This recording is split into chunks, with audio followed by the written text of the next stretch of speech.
நேரம் காலை 8:34 இருந்து 10:06 வரை கூலிகன். காலை 11 வழிகளை அவர் அந்த பாடல்ல சொல்லியிருக்கிறாரு. ஆசை, களவு, கொலை செய்யாதீர்கள். அனைவருக்கும் என் இனிய காலை வணக்கங்கள்.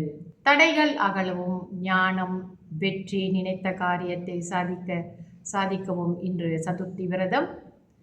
இன்றைய பஞ்சாங்கம் பார்ப்போம். இன்றைய தேதி 20ஆம் தேதி 5ஆம் மாதம் 2026 புதன்கிழமை, தமிழ் மாதம் வைகாசி. இன்றைய சூரிய உதயம் 7:02க்கு, சூரியாஸ்தமனம் 7:18க்கு.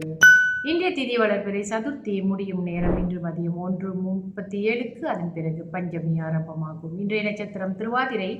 முடியும் நேரம் இன்று காலை 8:42க்கு. அதன் பிறகு புனர்பூசம் ஆரம்பமாகும். இன்றைய யோகம் சித்த யோகம். நல்ல நேரம் காலை 7:02 இருந்து 8:34 வரை. அதன் பிறகு காலை 10:06 இருந்து 11:07 வரை. மத்தியான வேளையில் 2:42 இருந்து 4:14 வரை. மாலை வேளையில் 5:15 இருந்து 6:16 வரை.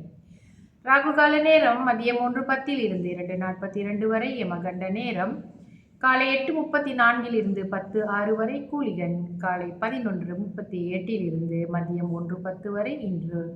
இன்றைய சந்திராஸ்தம ராசி விருச்சிக ராசி அன்பர்களுக்கு இன்று சந்திராஸ்தமம். இவர்களுக்கு நாளை அதிகாலை 1:09க்கு சந்திராஸ்தமம் முடிவடையும். ராசி பலன் பார்ப்போம். மேஷ ராசிக்கு வரவு, ரிஷப ராசிக்கு அனுகூலம், மிதுன ராசிக்கு முயற்சி, கடக ராசிக்கு துணிவு, சிம்ம ராசிக்கு நற்செயல், கன்னி ராசிக்கு மேன்மை, துலாம் ராசிக்கு பக்தி, விருச்சிக ராசிக்கு உற்சாகம், தனுசு ராசிக்கு பேராசை, மகர ராசிக்கு ஆதரவு, கும்ப ராசிக்கு பயம், மீன ராசிக்கு உயர்வு. சுப ஓரைகள் பார்ப்போம். புதன் ஓரை காலை 7:02 இருந்து 8:03 வரை. அதன் பிறகு சந்திர ஓரை காலை 8:03 இருந்து 9:04 வரை. குரு ஓரை காலை 10:06 இருந்து 11:07 வரை. சுக்கிர ஓரை மதியம் 1:10 இருந்து 2:11 வரை. புதன் ஓரை மதியம் 2:11 இருந்து 3:12 வரை. சந்திர ஓரை மதியம் 3:12 இருந்து 4:14 வரை. குரு ஓரை மாலை 5:15 இருந்து 6:16 வரை. அகஸ்தியர் ஞான பாடலில் இருந்து ஒரு பொருள் பார்ப்போம். மோட்சம், அதாவது விடுதலை பெறக்கூடிய வழிகளை அவர் அந்த பாடலில் சொல்லியிருக்கிறாரு. ஆசை, களவு, கொலை செய்யாதீர்கள். கோபத்தை விட்டு தள்ளுங்கள். உலகில் புண்ணியத்தையும் நல்வினையையும் எண்ணி செயல்படுங்கள்.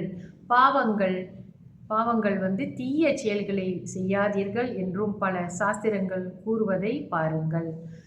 பழிச்சொல் இல்லாதவர்கள் வழியை எண்ணி பாருங்கள். அதாவது இந்த குற்றம் குறை எதுவும் செய்யாதவர்களுடைய வழியை நம்ம எண்ணி பார்க்க வேண்டும் என்று சொல்கிறார்.